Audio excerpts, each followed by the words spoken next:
You heard the president weigh in at the top of the program. Now he's tweeting, and I'm quoting now, anything the Russians did concerning the 2016 election was done while Obama was president. He was told about it and did nothing. Most importantly, the vote was not affected.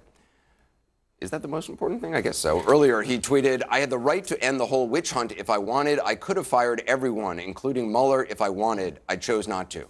Joining us now is Deputy White House Press Secretary Hogan Gidley. Hogan, thanks for coming in. I think it's important to reiterate what I did at the top, and since the beginning of this, that it's good for the country that the president and the people in the campaign were found to not be in a criminal conspiracy with Russia.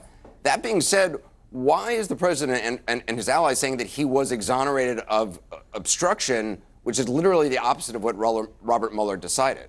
Well, first of all, I do appreciate you starting that way, because I think it's pretty obvious that so many in the media, so many on the left, were actually upset at the fact that a man they had accused of treason for the better part of 2 years was innocent of that charge. Oh, no reporter at CNN ever accused the president of treason. I mean, there might have been pundits and analysts. Yeah, pundits and Democrats did that, absolutely. But the fact is, we've seen 2,800 subpoenas, 500 witnesses, 500 warrants, 40 FBI agents, 19 attorneys, and a partridge in a pear tree, all to find out there is no collusion, there is no obstruction, and it's a complete and total exoneration. But saying there's no obstruction, that's not true. I mean, saying that is not what Robert Mueller said. He said, I can't exonerate the president on this, and he pointed out some very detailed examples. Right, and prosecutors don't exonerate. Prosecutors prosecute if they have the evidence to do so. But they don't prosecute the president of the United States. Otherwise, we'd be talking about a president who's under indictment right now, not to mention his family. Actually, that's not true. That's not true. The Attorney General of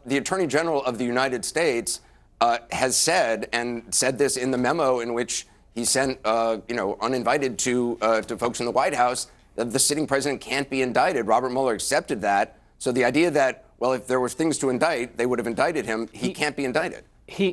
While that is what the Attorney General believes, let's also be clear that Robert Mueller said that they didn't use that into consideration. That's not when true. They decided, he said that in the report, that he didn't use that no, when actually, he made the decision. He said top not to only bottom. did they... In fact, I think the important part is here, and this is something that I think your guests would appreciate. I'm reading from the report now. The evidence we obtained did not establish that the president was involved in any underlying crime related to Russian election interference. Right. It can't be any clearer than that. If he had the goods on him, he would have used it. He didn't. But that's not the case, because time and time again in this report, he is saying it's essentially Congress, which has the constitutional role here to play, and he is offering up evidence for Congress to fulfill constitutional obligations if that is how they see it. And in fact, in the report, he does say that he accepts the OLC finding from the Department of Justice that a sitting president can't be indicted. Furthermore, he goes on to say that it would be unfair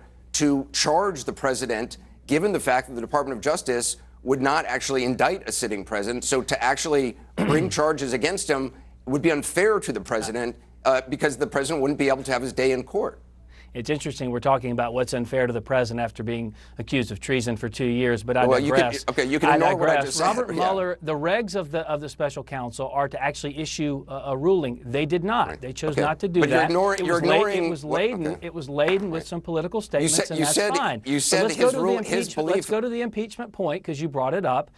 Speaker Pelosi said it's not worthwhile, quote unquote, at this time. And Adam Schiff on this very network, who's become quite a star over here, on Wolf Blitzer earlier today, said he was not inclined to impeach either because of, quote unquote, we needed overwhelming and demonstrable evidence. Okay. He's been on your air multiple times saying he has that evidence. I just wish you would acknowledge. Where is the evidence if he has it? I just wish you wouldn't make a false statement. Neither did Robert Mueller, and so the president is clean and he's exonerated. I don't like talking over because it's rude to the audience, but and I want to be respectful. But you stated that the OLC finding had nothing to do with what Mueller ended up doing and how he acted. That's just simply not true, and it says so in the report, and it's a very detailed explanation of why he did that. I'm wondering what you make now. We now know that Sarah Sanders admitted under oath that she made up statements about why Comey was fired. Not only that, the press office at the White House tried to get Rod Rosenstein to say something which wasn't true, that he is the one responsible. It was his idea about getting rid of Comey.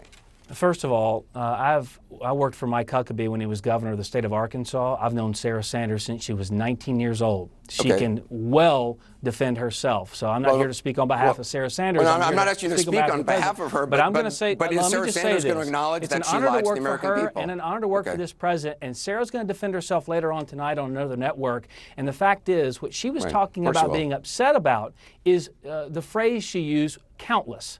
She has been clearly contacted by FBI agents. I've seen the texts. Well, I've seen the absolutely. We don't know I've seen that. the texts. Well, she and I've said seen that's the not what she emails said under from oath. people saying she said it was complete. It wasn't based on anything. There was no basis for what she said. That was what the conclusion was from the report, not what she said. What she was talking about, that were in quotes, was the word countless, and the slip of the tongue was to use the phrase countless. She will exonerate herself later this afternoon when she has, later this evening when she has that conversation. And your office, and this was before you were there, so I'm not pointing this at you, but your office, according to Robert Mueller, sworn testimony, tried to get Rod Rosenstein to lie.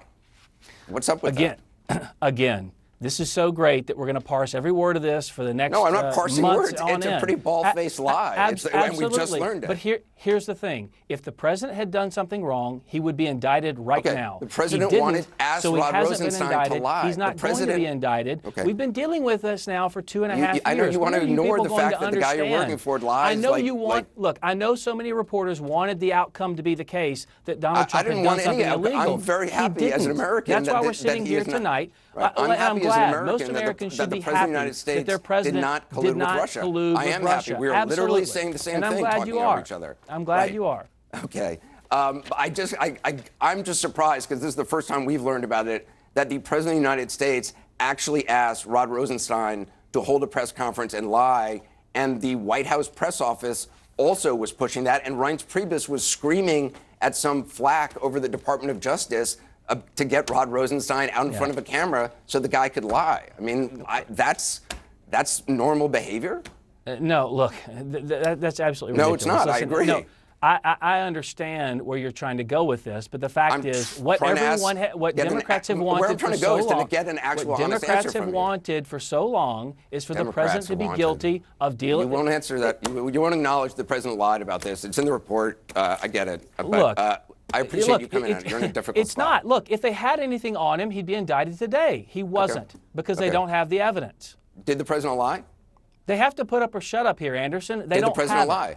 Did the president lie? I'm not aware of him lying. He hasn't lied to me. He's absolutely coming through on all the promises he put forth to the American. He's absolutely coming forth and accomplishing all the promises he said he'd do for the American people, whether it's building a wall or defeating ISIS. Absolutely. I remember a time when the president told us all that you could keep your health care, you could keep your doctor, you could keep your plan. So don't give that to me. The fact is, this has been well litigated at this point. 2 years, $35 million, 1.4 million pieces of paper. I feel bad that you're scared to say that your boss lied. It just seems. There's nothing. I just said I don't know why. I would is, not work in that situation. But anyway, Hogan, I appreciate you're in a you difficult work. spot. You're full of. You have a panel almost every night with people who lie. So I don't know how that's any different than what I'm talking about. Well, that's unfortunate that you would think that. But anyway, thank you very much for being here. All right, thanks. Yeah. The list of, well, I won't go on. Back with the gang, joining us, CNN senior political analyst David Gergen as well. Jeff, I mean, again,